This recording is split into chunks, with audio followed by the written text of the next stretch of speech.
What if the voice in your head isn't yours? Close your eyes for a moment and listen to the voice narrating your thoughts. It feels like you, doesn't it? It speaks in your language, your cadence, your concerns. It comments on what you're doing, evaluates what you've done, imagines what you'll do next. You might think this voice is you, your inner self, your soul, your consciousness. But what if it's not? What if the voice you call me is just a bundle of borrowed ideas, shaped by culture, language, and memory? What if it's a looping broadcast, not a speaker, but a recording, endlessly echoing things you've heard before you were born without words? The voice in your head developed slowly as you learned language. You didn't build it from scratch. It was installed phrase by phrase, belief by belief. Family, school, television, books, religion, fears, praise, trauma, all of these sculpted the sound and style of that voice. And yet, because it speaks inside your skull, you assume it's you. But here's the twist. You don't control your thoughts. They appear. You don't choose to think about a blue elephant. It just pops in your head because I said it. You don't summon jealousy or fear or insecurity. They emerge, often against your will. And yet you feel responsible for them. This voice in your head, the internal monologue, is often critical, repetitive, fearful. It worries. It judges. It replays old arguments. It writes fictional scripts for future conversations that may never happen. It creates anxiety by imagining threats. But you didn't choose these stories. You inherited them. You absorbed them. And now you're haunted by them. Think of a song stuck in your head. It loops without permission. It's not you singing it. It's just there. Thoughts are like that too. You don't think them. They happen. Just like your heartbeat. Just like a reflex. And if that's true, who are you? Are you the thought? Or the awareness that hears it? Are you the fear? Or the space in which fear appears? Are you the one who suffers? Or the witness to the suffering? Once you begin to observe your thoughts as objects like clouds passing through the sky, you begin to recognize something powerful. You are not the voice in your head. You are the awareness that notices it. Let's go deeper. Try this now. Notice the next thought that comes into your mind. Wait for it. See? You didn't choose it. It arrived, uninvited. Just like a bird landing on a branch. You may respond to it. You may get tangled in it. But you didn't create it consciously. So, what does that make you? You are the silence between the thoughts. You are the one who notices, not the one who speaks. You are the background, the canvas, not the brushstroke. This is freedom. Once you realize the voice in your head isn't you, it loses its power. It's just noise, like a radio in the background. You can listen or tune out. You can observe without obeying. You can let it pass without believing. This is the beginning of awakening, because if the voice in your head isn't you, then who are you? A mystery. A presence, a field of awareness that no thought can fully capture. And now, as you drift into this realization, feel your body loosen. Feel your breath deepen. Let the voice in your head keep talking, if it wants to. But you don't have to follow it. Let it pass.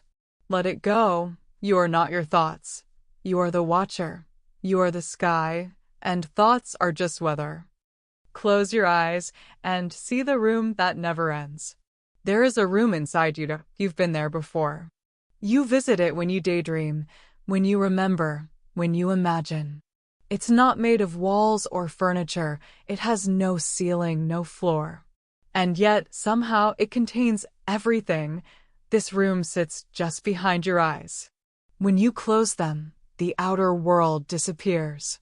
But a new one opens, vivid, formless, shifting. It has no name, but you've lived in it longer than any house. This is the mind's theater. A place where memories become movies, where fears take shape, where dreams appear and logic dissolves, where time folds and identity bends. Think about it. You've traveled thousands of miles inside this room, from childhood bedrooms to imagined futures. You've argued with people who aren't there. You've relived days that are long gone. You've built entire worlds in seconds, and all of it behind closed eyes. Now, ask yourself, if this inner world is so vivid, so infinite, what makes it less real than the outer one? We're taught to treat the outer world as real and the inner world as just imagination. But your brain doesn't know the difference. The same neural circuits light up whether you experience something or imagine it. Your nervous system. Thought is reality. If you imagine being criticized, your heart races. If you relive a mistake, your body tightens. If you visualize a future success, your brain starts wiring for it. You react to mind movies as if they're happening because, in a sense, they are. You live your life inside that room more than you realize. You plan there. You judge yourself there. You fall in love there even when the person is far away. You suffer there long before anything painful occurs in the outer world. You build your identity, brick by mental brick, inside that space. But here's what's even stranger. You don't control the room. Thoughts arise on their own. You don't choose what memory pops up. You don't command dreams. You can't force inspiration. The room does what it wants. You are both the guest and the host. Let's try something. Close your eyes now to go inward. Look around without seeing. What's there? Maybe darkness. Maybe colors. Maybe flashes of memory. Maybe a scene begins to unfold or a voice whispers something. Maybe you see nothing but feel everything. Whatever it is, it's you. Not you, the name or the body, but the formless field behind the eyes, the space where the movie plays. Stay there for a moment. Notice how wide the room is, how bottomless, how free. This space is always with you. At work. In traffic. Before sleep, it waits patiently, a world within the world. Now consider this. If you can think without control, if you can dream without effort, if you can imagine without limit, then maybe the self isn't the thinker at all. Maybe you are not the one decorating the room. Maybe you are the room itself, the space, the stillness, the screen. You are not the thoughts that appear. You are the place they appear in. You are not the movie. You are the theater. And once you see this, you become free, because when you stop believing every thought, when you stop clinging to every story, you start to notice the silence behind them, the quiet hum of being, the endless open room, vast, gentle, eternal, where everything arises and fades. This is your real home, not the outer world, not the body, not the name, but this inner sky, this sacred nothing, this quiet awareness behind all things. So tonight, as you drift toward sleep, let yourself return to that room. Not to escape the world, but to remember what you are beneath the noise. Close your eyes, breathe softly, watch the room open, and disappear into it like mist, like light, like thought. You are home. When no one's looking, we all play a role, not just one, dozens. Every day, we become a slightly different version of ourselves depending on who we're with. With friends, we're light and casual. With strangers, we may be guarded. With family, old patterns return. At work, a new tone.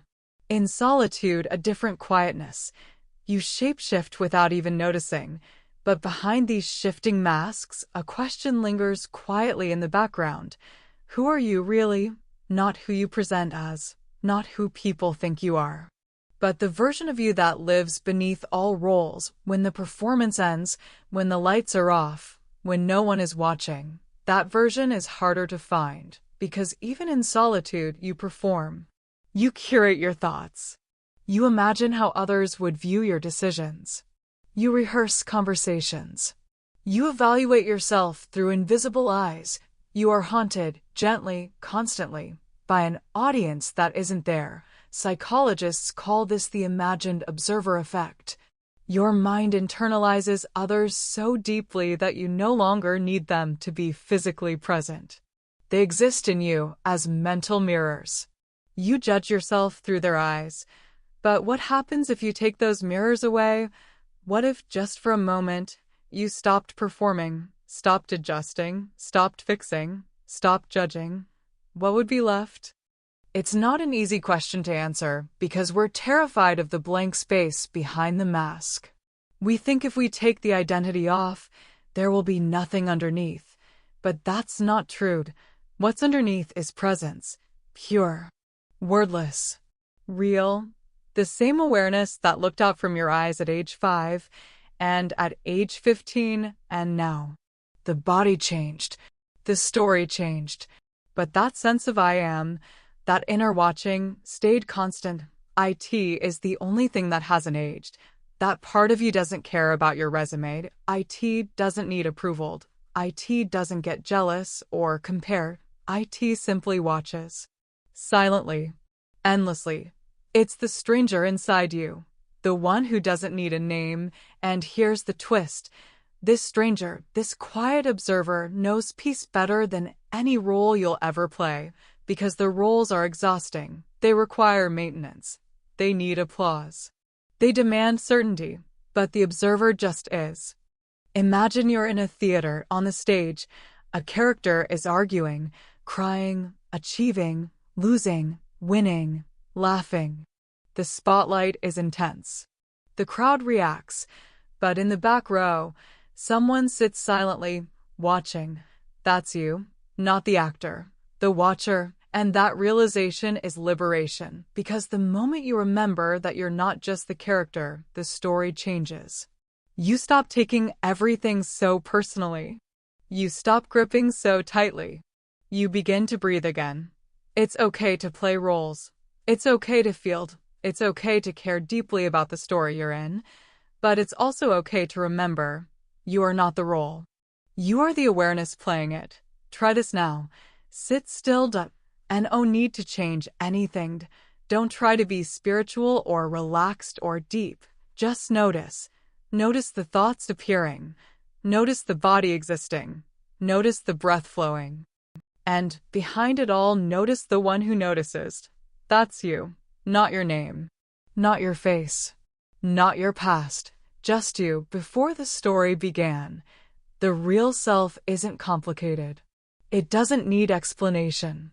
It's not found in personality tests or social labels. The real self is what remains when everything else falls away. It's the calm beneath the storm, the space between the words, the silence behind the sound. IT is not separate from life. IT is life. Looking through your eyes. So tonight, take off the costume, not because it's bad, but because it's heavy. Lay down your identity just for a moment. You can pick it back up later, but for now, let yourself be no one, just a breath, just an awareness, just a witness to the miracle of existence. You've never been the masked. You've always been the one behind it. You're never really here, are you? Think about where your mind has been today. Did you wake up in the present moment? Or did you wake up already sprinting through time, worrying about what's ahead or regretting what's behind? You may have gone through the motions of your day, eating, walking, speaking, working, but your mind was elsewhere. Caught in thoughts about tomorrow. Dragged into the echoes of yesterday. We are all time travelers, not in body, but in mind. We visit futures that haven't happened yet. We relive memories from years ago. We play out scenarios that may never occur, trying to rewrite moments we've already lived. We jump from decade to decade, hour to hour, scene to scene, all in a single minute, and the cost? We miss out. We miss the smell of coffee in our hand. We miss the sunlight on our face. We miss the tiny smiles from strangers. We miss our own heartbeat. Steady, real, alive. The mind is addicted to elsewhere. And that addiction makes the present feel like a waiting room, like something we're always trying to escape. Once I get there, I'll be happy. Once I fix this, I'll be calm. Once this is over, I'll be present. But here's the hard truth. If you don't know how to be at peace now, you won't find peace later, because later is just another now waiting to be missed. Time isn't your enemy, but your mind's obsession with it is. Let's try something. Bring your attention to this exact moment. Feel your feet. Feel your breath. Feel the subtle hum in your chest. Notice the sounds around you, not as distractions, but as reality. You are not in the past. You are not in the future. You are here. You are now. Everything else is imagination. You may say, but my past shaped me. Yes, but it doesn't own you. You may say, but I need to prepare for the future. Yes, but preparation happens now, not later. The only place life actually exists is here. In this breath. In this body. In this precise second. The rest is memory. Or fantasy. Even your thoughts about the present aren't the present. They're just thoughts. So, how do you break the habit of living in mental time? Not by force. Not by guilt, but by remembering how to come home. Your home is not a place. It's a presence, and presence doesn't require effort. It requires permission. You have to allow yourself to slow down. Stop running from now. Feel what is here, even when it's uncomfortable. That's the fear, isn't it? That if you come back to the present, you'll have to feel what you've been avoiding. Sadness, boredom, restlessness, grief. But here's the truth no one tells you. Avoiding the moment doesn't protect you. It amplifies the suffering. Pain only festers when it's pushed away, but when you meet it honestly, gently, fully, it begins to soften. It becomes less scary, less sharp, less forever. Because the present moment is never too much. It's only this breath, only this heartbeat, only this feeling now. The overwhelm comes from time traveling, from carrying years of regret, from rehearsing imaginary futures, from trying to solve what doesn't even exist. What exists is here. Not perfect, not polished, but real, and in that reality is something precious. Peace. Not the kind of peace that's loud or exciting, the kind that hums beneath everything, quiet, steady, still, the kind of peace you don't have to earn, you just have to notice. Try this. Look around the room you're in, not with judgment, not with commentary, just see it. Let the colors arrive in your vision. Let the sounds touch your ears. Let your body breathe itself. Let your heart beat without trying. You don't have to fix anything. You don't have to go anywhere. You don't have to be anyone else. This is it. This is life. Raw and unfiltered. And if you stop time traveling for just a moment, you'll begin to see the miracle in the ordinary. You'll remember that the present isn't a punishment. It's a gift. Not every moment will be beautiful, but every moment can be real. And realness is what the soul craves most. So when the mind starts running again into the past, into the future, into fantasy, pause and return to the breath, return to the body, return to now. That's where peace lives. That's where you live. Here, now, always. Who are you when no one needs you to be anything? There's a subtle tension that lives in you, a constant hum beneath the surface. You might not even notice it until it's gone. It's the need to be something, to prove something, to fulfill a role, a purpose, a use. From the moment we wake up, that pressure returns. The silent whisper, what am I supposed to be today? What do they need from me? What if I'm not enough? It's exhausting, not because you're doing too much, but because your existence feels conditional. Like your value depends on what you can offer, fix, improve, accomplish, or earn. You've been taught to measure yourself by output, by validation, by usefulness. But tonight, I want to ask a question most people avoid. Who are you when the world stops needing you? Not in a tragic way, not in a lonely way, but in a liberating one. Imagine that for just one evening. The demands fall away, and deadlines, and expectations, and oh eyes on you, and oh praise to chase, and oh shame to avoid, just you, alone, undefended, unneeded. Would you panic or would you breathe for the first time in years? The truth is, we're afraid of being unneeded because we've tied our identity to being useful. It's how we earned love as children. Be helpful. Be talented. Be polite. Be strong. Be the fixer. Be the achiever. Be the good one. We wore those labels like armor, but underneath all that performance, you're still there. The original you, before the striving, before the story. The self that doesn't need applause to be valid. The self that doesn't need to hold everything together. The self that doesn't need to carry the weight of the world. Can you imagine resting in that self?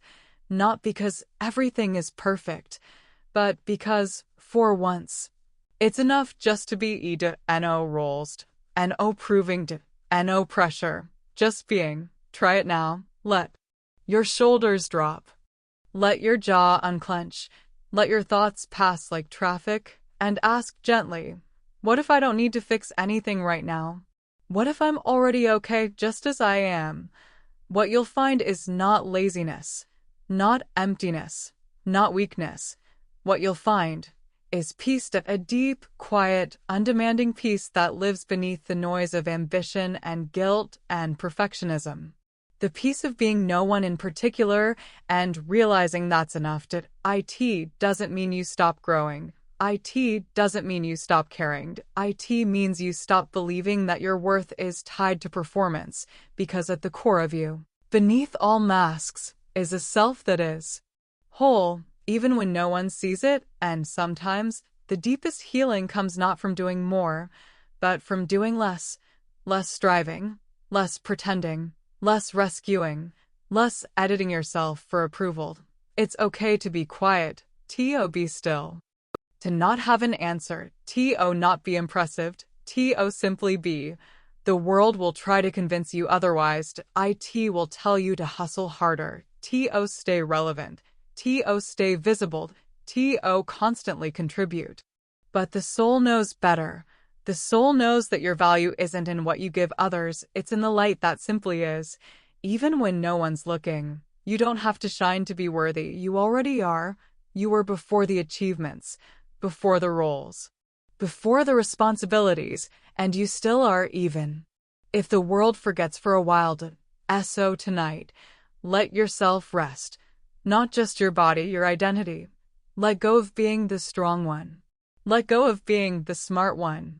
Let go of being the successful one. Let go of being anyone at all, and feel what remains. That soft, steady hum beneath it all. The unshakable, unremarkable, unchangeable self, simply watching. Simply being. Simply breathing. This is the version of you that doesn't need a reason to exist. And this is the version of you that is most real. Ask yourself, gently, as the night deepens, if no one needed me to be anything tomorrow, who would I choose to be? And listen closely, not for the loud answers, but for the quiet ones. They often tell the truth.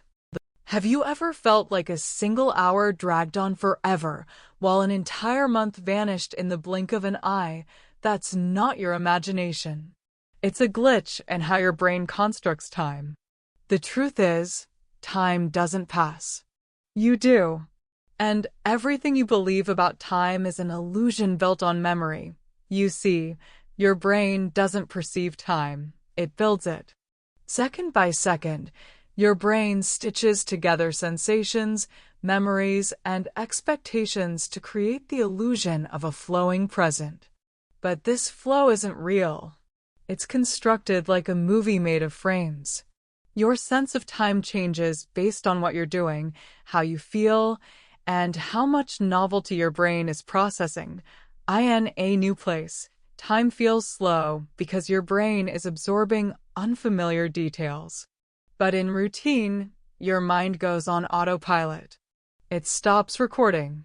So when you look back, it feels like nothing happened. That's why childhood feels endless in hindsight and adulthood vanishes. As a child, Every moment is new. You're forming fresh neural pathways. Time expands. As an adult, days blur. Routine compresses memory. Time contracts. But here's the weird part. Your sense of the past isn't real either. Your memories aren't recordings, they're reconstructions.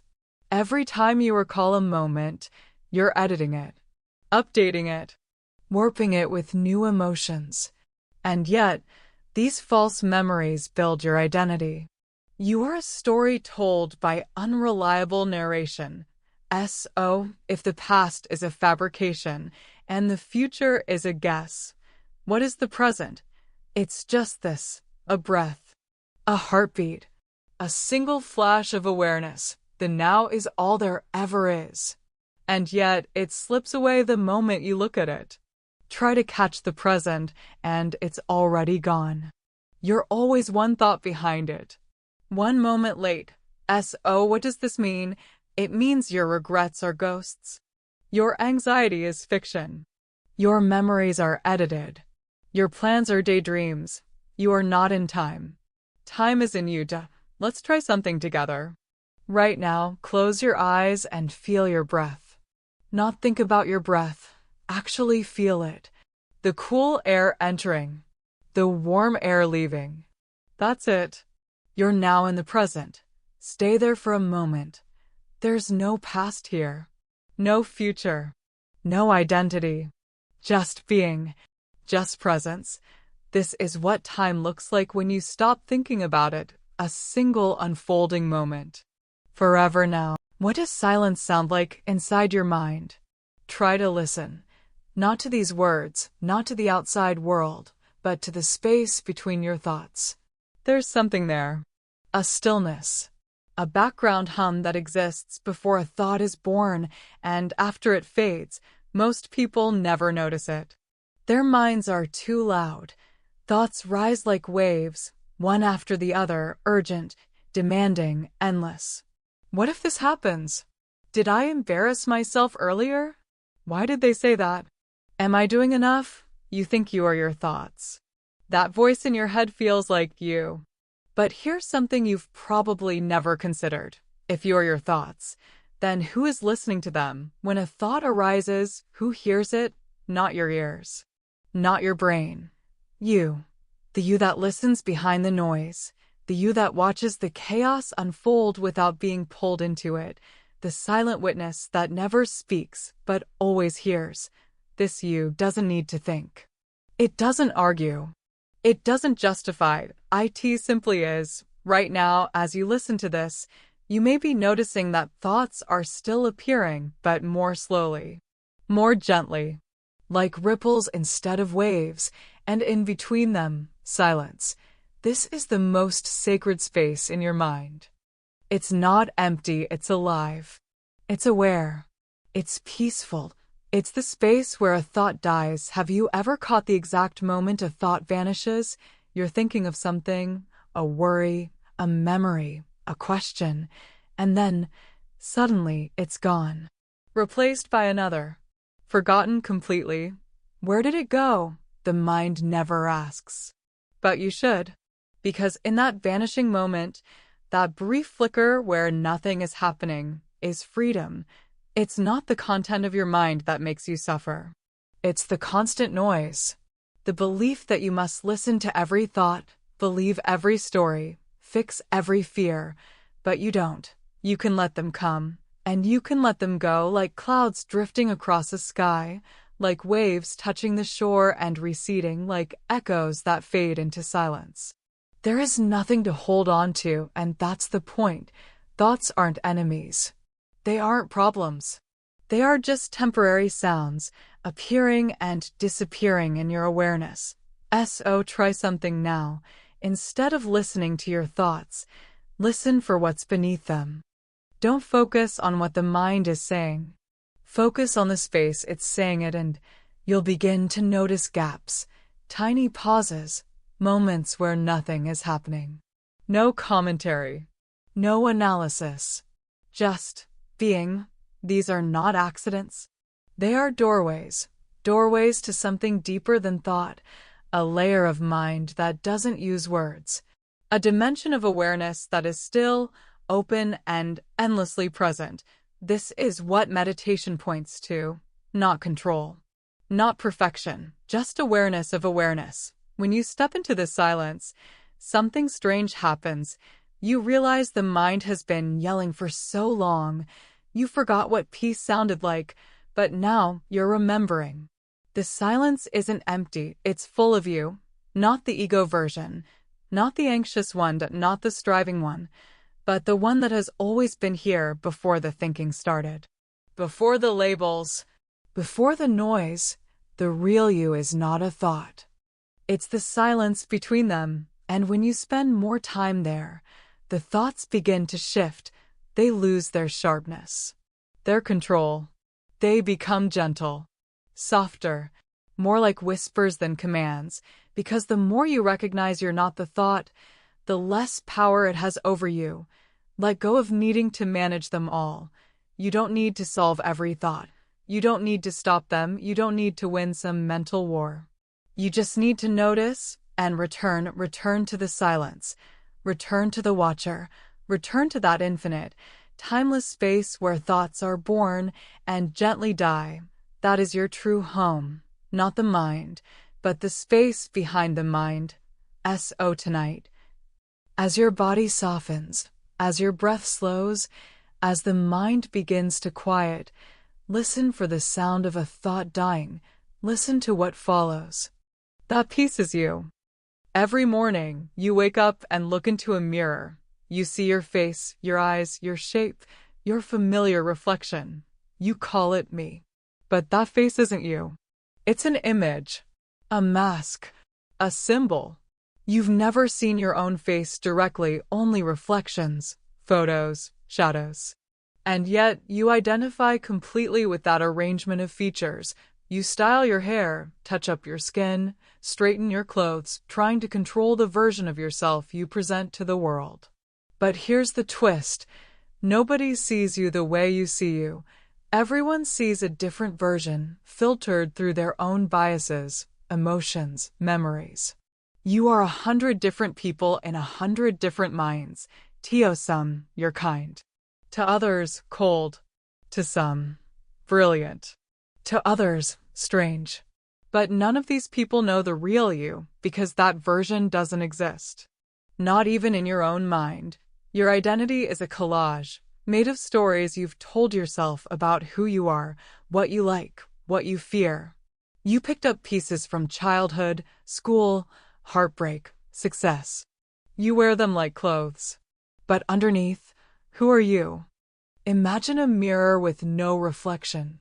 What would you be? You'd still exist. But without the face, without the label, without the story. That's the real you. The one before the mirror, before the name, before the personality. That part of you is pure awareness. It doesn't need a story. It simply is. When a baby looks into a mirror, they don't recognize the reflection. They see movement, color, curiosity. There's no ego, no self-image, just being. You were like that once, and you can return. Not to being a baby, but to that state of unfiltered presence.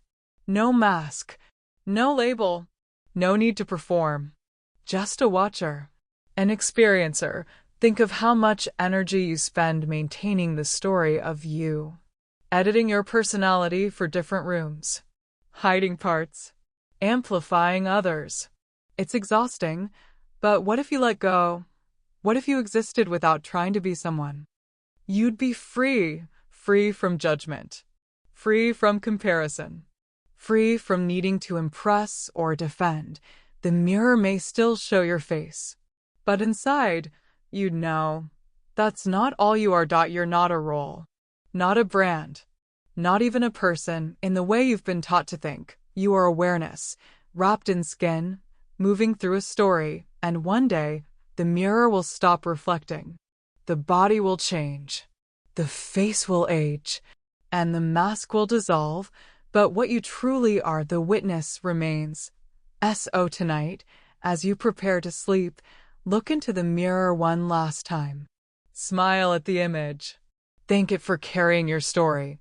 Then close your eyes and return to what's behind the reflection, the silence, the presence, the formless truth of you. There is a door in your mind. You see it often, though you may not realize it. It appears in questions like, what if I had said something different? What if I took that job? What if they still loved me? This door leads to the past that never was.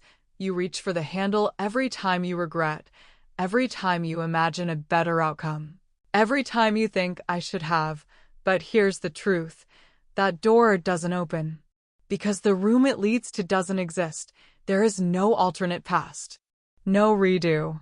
No secret timeline in which things worked out the way you wanted, and yet we suffer endlessly for the fantasy that there is. This is the mind trap of counterfactual thinking, imagining realities that could have happened, but didn't. Your brain does this automatically. It's trying to learn, trying to correct. But in the process, it builds a prison of what if. What if I hadn't made that mistake? What if I had said yes? What if I had left earlier? But you didn't. That moment is gone. Not just gone, it's unreachable. Forever sealed in memory, and the more you visit it, the more real it feels, even though it's just smoke. A mental mirage. So tonight, let's try something radical. Let's accept the past, fully, not just in words, but in the bones. In the breath. In the silence of surrender. Whatever happened, happened. It couldn't have gone any other way, because it didn't. Everything you've done, everything you've been through, led you here. To this moment. To this breath. To this awareness. If even one detail were different, you wouldn't be listening right now. So the question isn't, what if? The question is, what now? You're standing at the real door, the one that leads to this moment. And this door is open. Step through it. Let the other doors vanish. Let regret dissolve. The past has no hold on you unless you carry it. Put it down. Walk forward. You're already free. Imagine you're sitting alone in a room. No one is texting. No one is calling. The world feels distant. You feel isolated. Now consider this. Is loneliness a fact or a feeling? Is it the absence of others or the illusion that you are separate? You see, we're taught from birth that we are individuals, separate minds, sealed inside separate bodies, navigating a world of other people. But this belief is just that, a belief, a social fiction. And like all good illusions, it feels real. Until you look closely, every breath you take connects you to trees. Every bite of food connects you to the sun, the soil, the labor of 1,000 hands.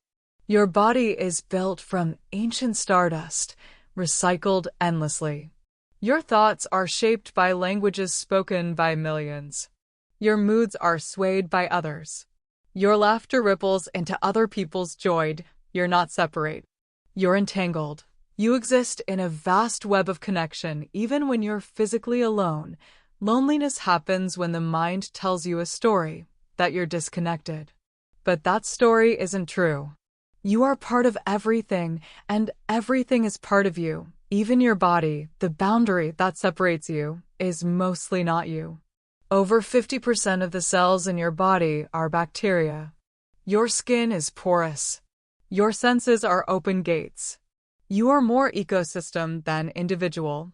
Let that sink in. You are not a sealed container. You are a process, a happening, a ripple in the stream.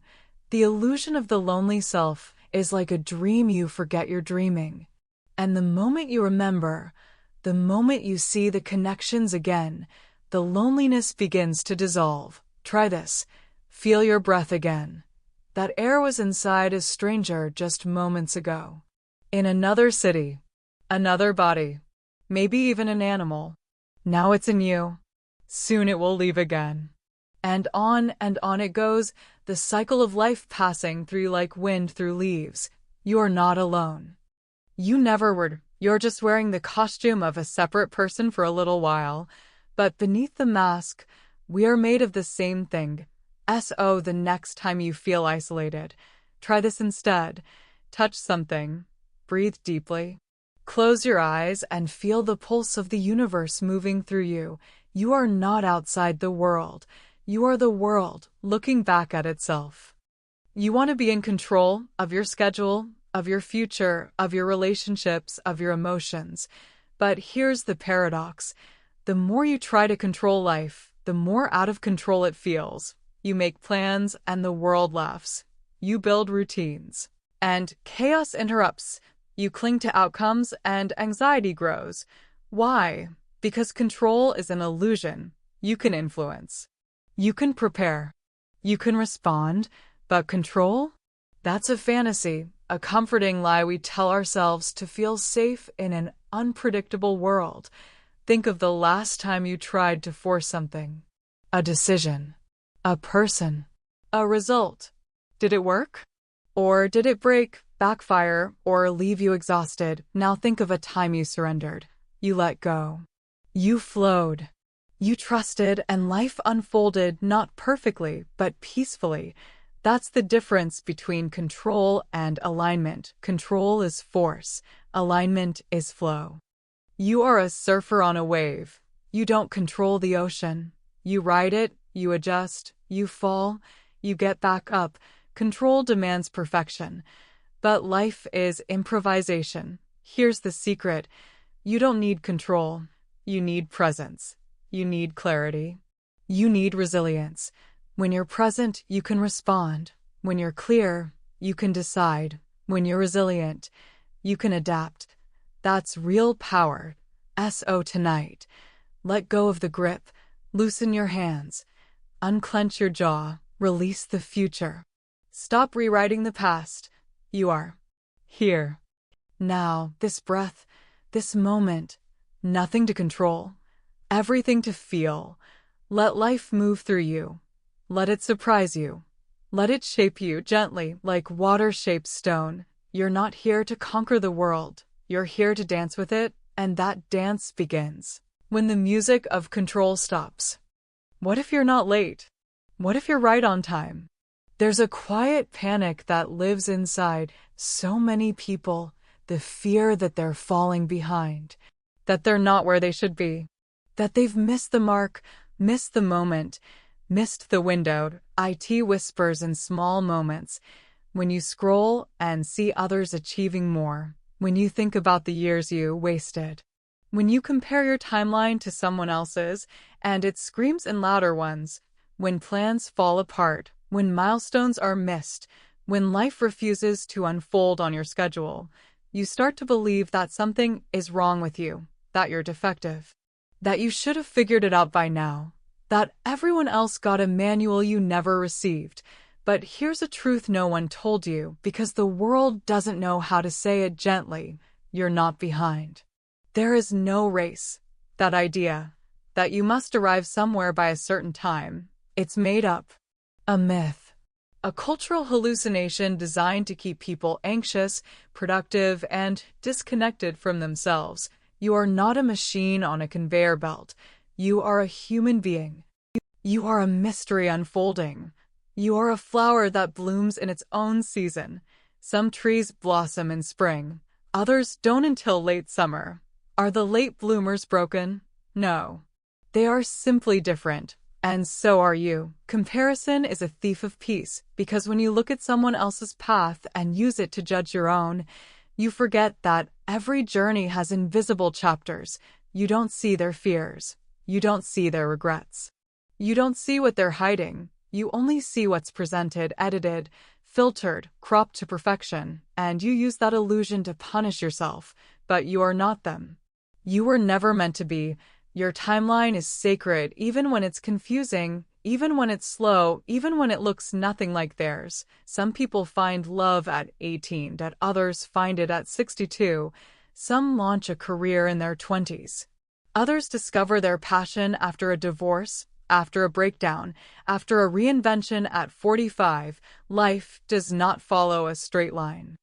It spirals. IT circles back. IT pauses and leaps and stumbles and surprises. You cannot be behind in a life that is uniquely yours, but you can be disconnected from it.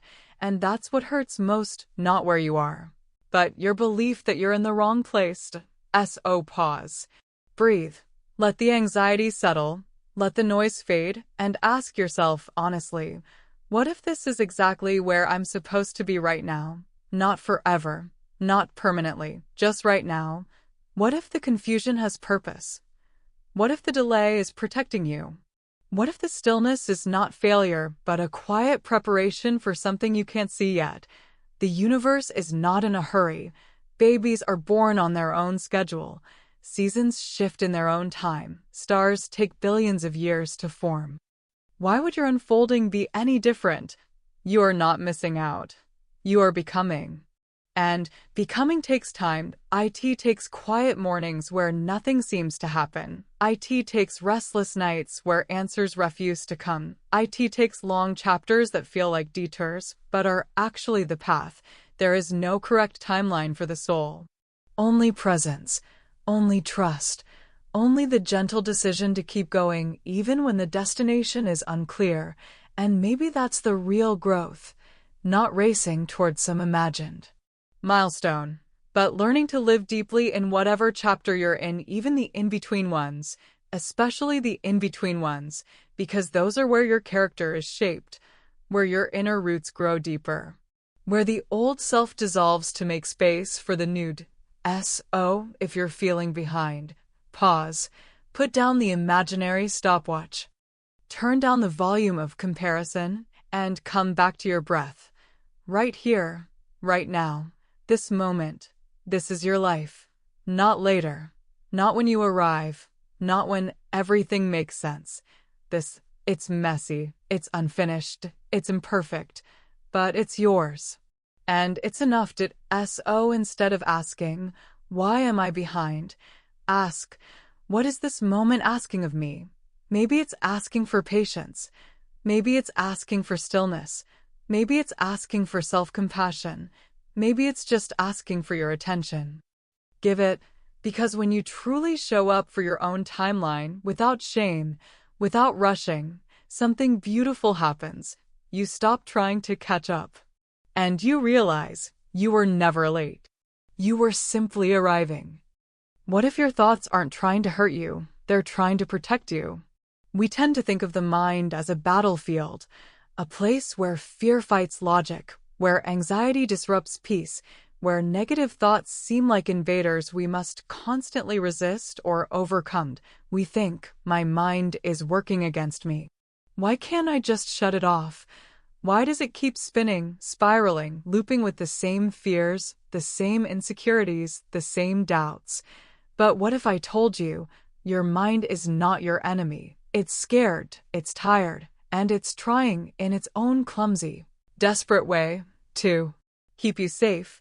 You see, the mind is a survival machine. IT evolved to detect threats, anticipate danger, scan for what could go wrong, and to overreact just in case. This was useful once, in a world where predators lurked in the dark, where a wrong step could mean death. The anxious mind was a protector. It watched. It calculated. It prepared. But now, the danger isn't lions or cliffs, it's social rejection. It's failure. It's not being enough. It's embarrassment, heartbreak, uncertainty, and the mind, it treats these like life or death. When your thoughts spiral into what ifs, it's not because you're broken. It's because your mind is scanning for pain and trying to stop it before it starts. But the mind isn't very good at knowing what's real and what's just noise. It overreacts. IT assumes the worst. IT imagines catastrophe. Not because it hates you, but because it doesn't trust the world, because somewhere along the way, it learned that bad things happen when you relaxed. It keeps you tense, keeps you alert, keeps you afraid, just in case. But fear is not clarity, and anxiety is not wisdom, and just because a thought feels urgent doesn't make it true. Here's something most people never realize.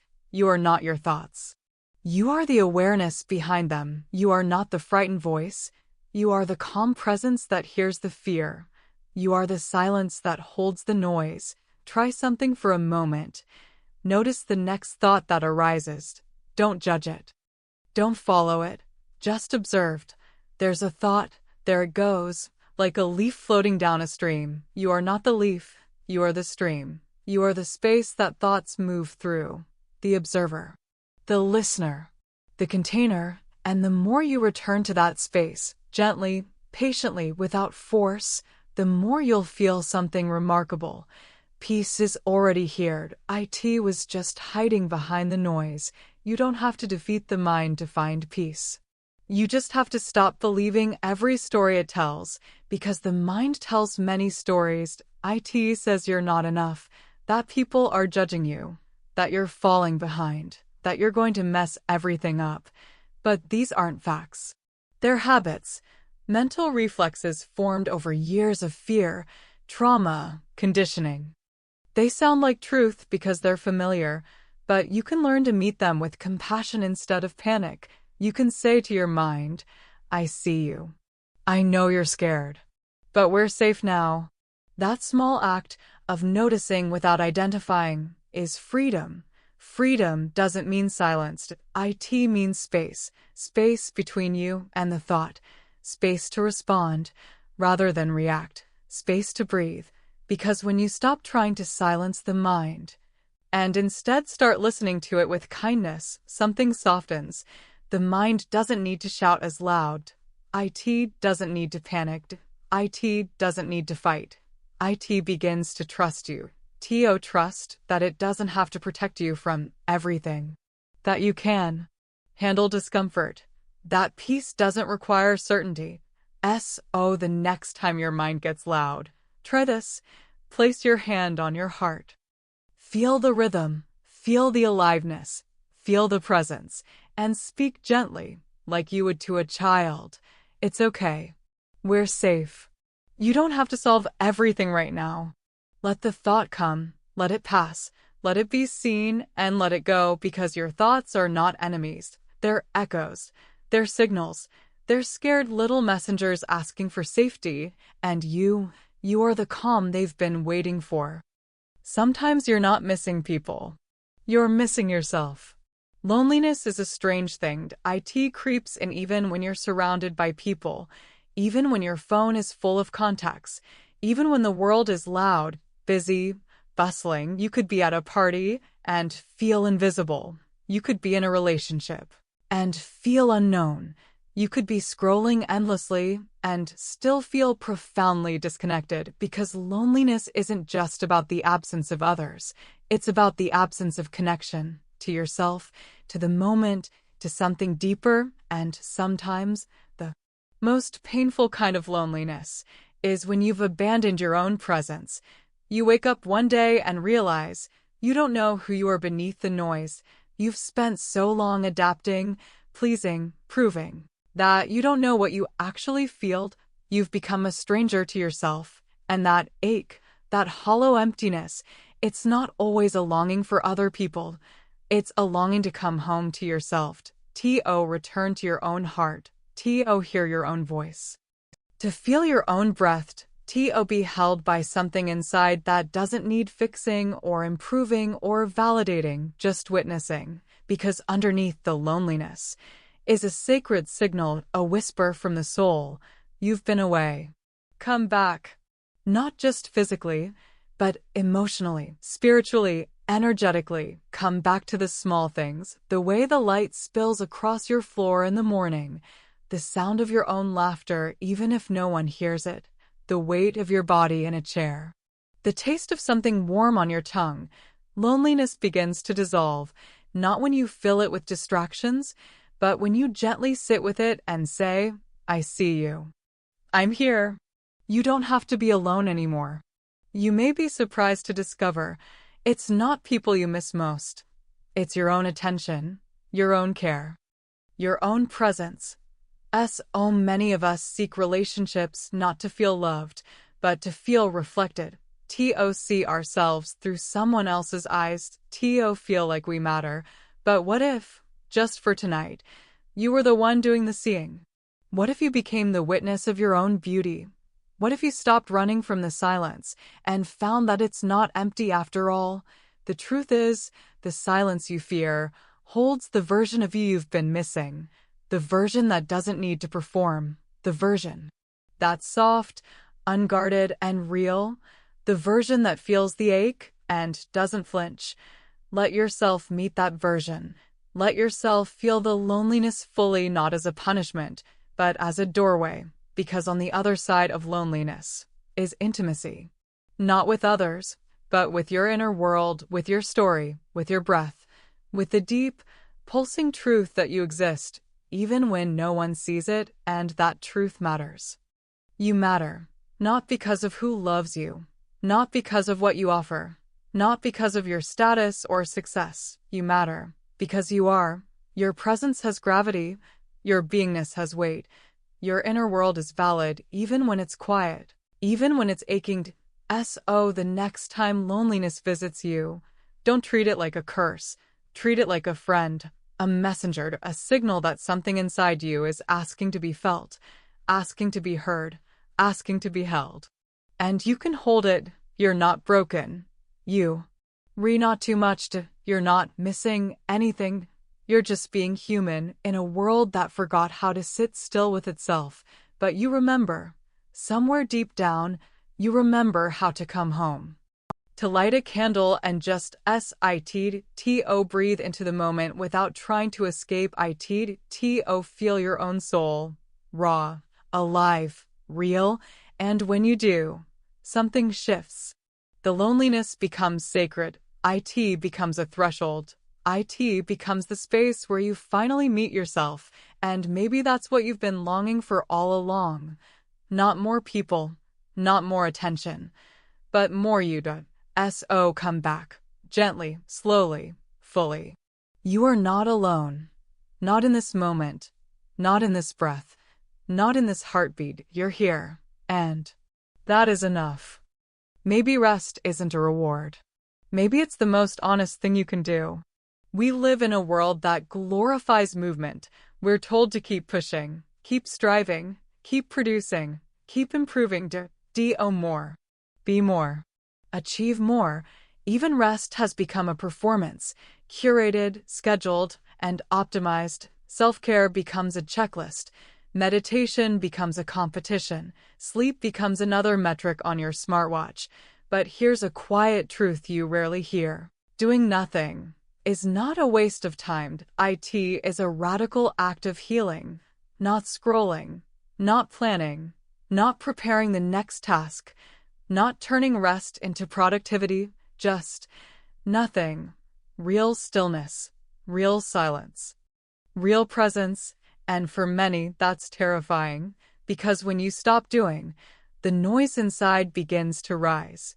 The discomfort, the restlessness, the guilt, the voice that says you should be doing something. But pause, really pause. Where did that voice come from? Who taught you that your worth is measured by your output? Who taught you that rest must be earned? That stillness is laziness? That your body is only valuable when it's working? The truth is, your body remembers. It remembers when it wasn't allowed to stop. It remembers the tension of needing to prove your usefulness. It remembers how love was conditional on how much you gave, how much you produced, how much you suppressed your own needs to meet others' expectations. But your body also knows how to return. Exhaled. Soften. Reclaim what has always been yours. The right to rest. Doing nothing isn't empty, it's full of quiet repair. It's where your nervous system untangles itself, where your thoughts settle like dust in still water, where your soul, tired from pretending, performing, protecting, finally gets to breathe. There is wisdom in rest.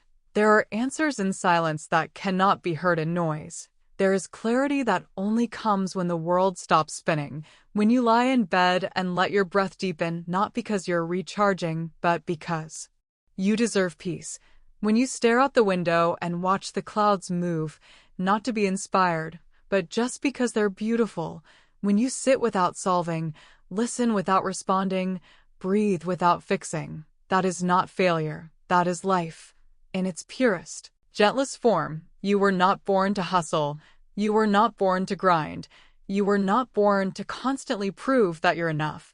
You were born to exist. T.O. Field. T.O. Sensed. T.O. Simply Be.